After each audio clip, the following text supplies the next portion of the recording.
kita telah melihat beberapa peringkat proses penghasilan mentega laut. Namun persoalan yang sering timbul, adakah mentega laut ini merupakan satu makanan yang sihat dan adakah ia boleh memudaratkan kepada kesihatan tubuh badan kita? Oleh itu, bagi menjawab kepada semua persoalan ini, mari kita dengar apa kata pakar pemakanan mengenai mentega laut. Sebenarnya semua makanan tu sihatlah. Kalau kita ambil dalam kuantiti jumlah yang betul, dan juga dia bergantung pada kualiti makanan dia lah. Walaupun kuantiti betul, tapi kalau makanan tu dah expired ke, ada kulat ke pun tak sihat juga kan. Jadi kita kena tengok apa tujuan utama kita makan lah. Tujuan kita makan sebenarnya nak dapatkan nutrien, zat daripada makanan tu yang cukup untuk fungsi badan kita yang normal. Kena ingat apa tujuan kita makan. So kalau macam belacan pun sebenarnya dia bagus, dia sebagai penambah perisa dan sebagainya lah. Tapi kalau kita ambil secara berlebihan, dia jadi tak bagus. Dalam belacan, dalam contoh dalam 100 gram belacan lah, kalau kita tengok tenaga dia ada 161 kilokalori lah. Tapi kalau kita bandingkan dengan keperluan harian, saya bandingkan kat sini dengan keperluan bagi wanita umur 30 hingga 50 tahun lah. Sebab ini biasanya purata keperluan masyarakat Malaysia. So kalau keperluan kita sehari, biasanya kita perlukan 2180 kalori. So dalam belacan tu dia dah ada 161 kalori lah dalam 100 gram. Kemudian protein pun kita tengok dalam 100 gram belacan ada 28.7 gram protein, lemak 3.2, karbohidrat 6.8. So dia mengandungi zat-zat yang kita perlukan jugalah. Dia boleh membekalkan.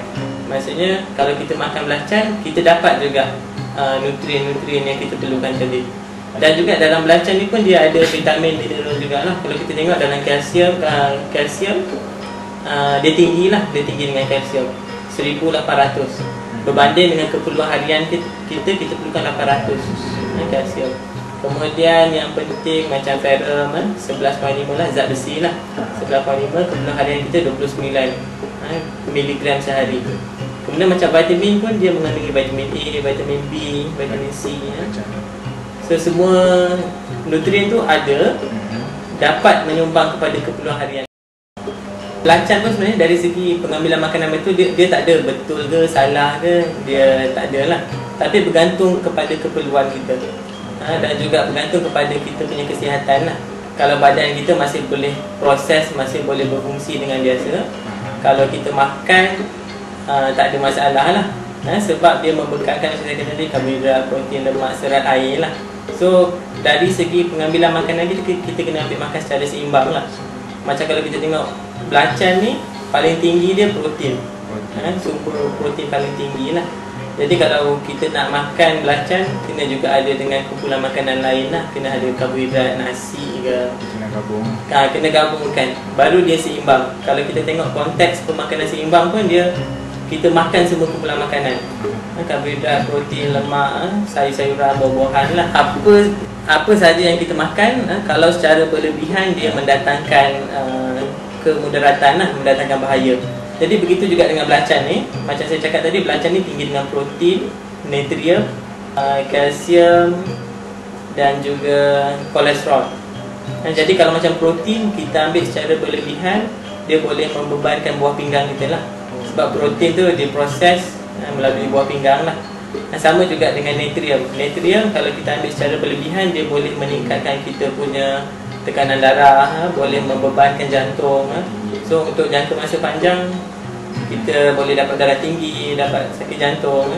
Kemudian sama juga macam protein belacan ni, sebab dia diperbuat daripada udang. Udang salah satu sumber makanan yang tinggi dengan kolesterol lah. Kalau kita tengok dalam 100 gram belacan pun ada 340 miligram kolesterol. Sedangkan keperluan seharian kita 300 saja. Maksudnya kalau kita makan belacan pun dah cukup lah keperluan kolesterol kita. Jadi macam adakah belacan tu mendatangkan kemudaratan? Kalau diambil secara berlebihan, ya. Tapi kalau kita ambil dalam jumlah yang sederhana, kita boleh kawal, kita seimbangkan dengan cara hidup kita, InsyaAllah tak ada masalah. Ke yang ada tekanan darah tinggi, sakit darah tinggi, hypertension, pesakit buah pinggang, pesakit jantung, biasanya kita tak galakkanlah ambil belacan ataupun makanan-makanan tinggi natrium yang lain secara berlebihan lah. Kalau macam gout pun sama, sebab makanan-makanan tinggi kolesterol dia tinggi juga. Kalau gout ni kita kaitkan dengan purin lah. Purin masuk dalam badan kita, diproses dia jadi asid urik. Jadi untuk orang gout ni masalah dia tak boleh nak secret asid urik, dia tak boleh nak singkirkan asid urik. Jadi macam belacan ni pun tinggi dengan purin. So kalau kita makan banyak, kita punya gout tu tak boleh nak berkurang lah. Macam resdung, biasanya resdung ni kita kaitkan dengan alahan. Alahan setiap orang tak sama. Kalau dia makan sekali dia rasa gatal ke apa ke, so mungkin kemungkinan dia allergic lah. Penggemar belacan lah, mentega laut, makan pengemiran belacan yang sederhana lah. Macam semua pun kalau kita ambil secara sederhana, InsyaAllah tak ada masalah lah. Kemudian pengambilan yang keras setiap hari boleh memudaratkan seperti yang kita dah bincangkan tadi lah, untuk jangka masa panjang. Jadi mencegah tu lebih baik daripada mengubati lah. Dari peringkat awal, kalau kita kawal pengambilan, tak ada penyakit, so lagi senang daripada kita dah dapat sakit baru kita tak nak makan. Kemudian kita kena amalkan jugalah pemakanan yang sihat. Contohnya makan berbagai jenis makanan, kekalkan berat badan yang unggul, kurangkan pengambilan gula, lemak, garam. Sebab garam tadi tinggi dengan natrium lah, sodium. Kemudian pastikan pengambilan air yang cukup, elakkan pengambilan alkohol, berhenti merokok, tingkatkan aktiviti fizikal. So itu 8 konsep lah, lebih kurang 8 konsep pemakanan seimbang lah.